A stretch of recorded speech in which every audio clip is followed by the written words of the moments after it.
Hello everybody, my self doctor Kuldeep Kaur और आज मैं टॉपिक की शुरुआत कर रही हूँ लीगल टर्म से पार्ट 2। चलिए शुरुआत करते हैं। पहला वर्ड है एक्शन। एनी जुडिशियल प्रोसीडिंग, कोई न्यायिक कार्यवाही। कोर्ट में जब कोई केस चलता है तो वहाँ पर क्या चलता है? एक्शन होता है। इसको क्या कहते हैं? जुडिशियल प्रोसीडिंग कहते हैं, कोई न्यायिक कार्यवाही। दूसरा वर्ड है actionable wrong. Any wrong for which an action lies in law, कोई ऐसा दोष जो वाद योग्य हो। जब कोई डिफेक्ट आ जाता है कि भाई सूट फाइल करने की जरूरत पड़ती है तो वो क्या कहलाता है? Actionable wrong. तो adjudicated insolvent, a person who is declare insolvent by the court, वो व्यक्ति जो न्यायालय द्वारा दिवालिया घोषित किया गया हो। Administer, to manage the act, प्रशासन। नेक्स्ट वर्ड है admit a plaint, to admit a written document for the institution of suit. देखिए, प्लेंट वर्ड आप सीपीसी में सुनते हैं। जो व्यक्ति केस फाइल करता है उसे प्लेंटिफ कहते हैं, और जो व्यक्ति जवाब देता है, रिटन स्टेटमेंट फाइल करता है, उसे डिफेंडेंट कहते हैं। जो प्लेंट फाइल कर रहा है वो प्लेंटिफ है। तो प्लेंट वर्ड आपको याद रहना चाहिए। Agreement by way of wager, a type of contingent agreement, एक समाश्रित करार।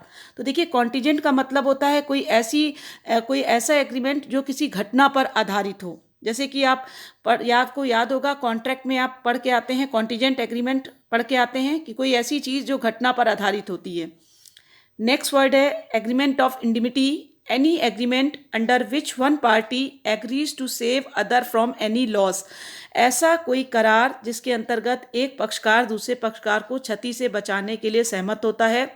जैसे कह सकते हैं कि लाइफ इंश्योरेंस को छोड़कर बाकी सभी इंश्योरेंस जो होते हैं वो कॉन्ट्रैक्ट ऑफ इंडिमिटी होते हैं, और लाइफ इंश्योरेंस केवल जो होता है वो कॉन्ट्रैक्ट ऑफ गारंटी होता है। इंडिमिटी का मतलब होता है लॉस को पूरा करना, लॉस को रिकवर करना, जो कॉन्ट्रैक्ट में भी इसको डिफाइन किया गया है। Bail, to release for a short time from any imprisonment, किसी कारावास से छोटी अवधि के लिए मुक्त होना। तो जब व्यक्ति सीआरपीसी में बेल वर्ड को यूज़ किया गया है। Bailable offence, non bailable offence, जो बेलेबल ऑफेंस होते हैं उसमें बेल मिल जाती है। नॉन बेलेबल ऑफेंस में प्रूफ करना पड़ता है कि बेल क्यों ज़रूरी है। तो बेल का मतलब समझ गए होंगे, किसी कारावास से छोटी अवधि के लिए मुक्त होना।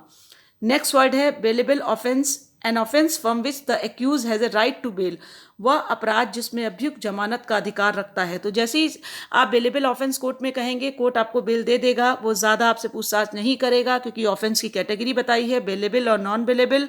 बेलेबल में आपका राइट है आपको बेल पाना, और नॉन बेलेबल में कोर्ट की मर्जी होती है, कोर्ट के पास डिस्क्रिशनरी पावर होती है कि ऐसी कौन सी परिस्थितियां हैं जब आपको वो बेल दे। तो ये सारे वर्ड्स आप ध्यान रखेंगे। नेक्स्ट वर्ड है belly of the goods, the person who get possession of the goods under the contract of bailment, वह व्यक्ति जो माल का कब्जा उपनिधान की संविदा के अंतर्गत प्राप्त करता हो। तो बेलमेंट वर्ड कहाँ पढ़ के आए?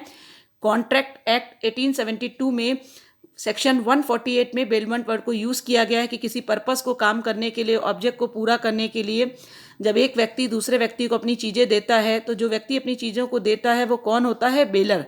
और जो चीज़ों को लेता है वो कौन होता है? बेली।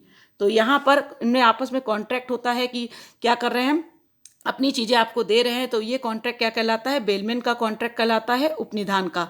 तो आपको याद रखना है बेलर और बेली। तो बेली कौन है? वो व्यक्ति है जो किसी ऑब्जेक्ट को पूरा करने के लिए सामान ले रहा है। उदाहरण के लिए जैसे हम गाड़ी सर्विस सेंटर करने के लिए देने पे जाते हैं, तो जिसके पास गाड़ी सर्विस सेंटर में है वो इस समय कौन है? बेली। तो जब वो अपने काम का पैसा ले लेगा तो आपकी चीज़ आपको वापस कर देगा। अपने एक ऑब्जेक्ट को पूरा करने के लिए हम अपनी चीज़ों को दूसरे को देते हैं। तो जो मालिक है वो बेलर है, जिसको सामान दिया जाता है वो बेली है। दोनों के बीच में जो कॉन्ट्रैक्ट होता है वो बेलमेंट कहलाता है। Thank you. Please like, share, subscribe.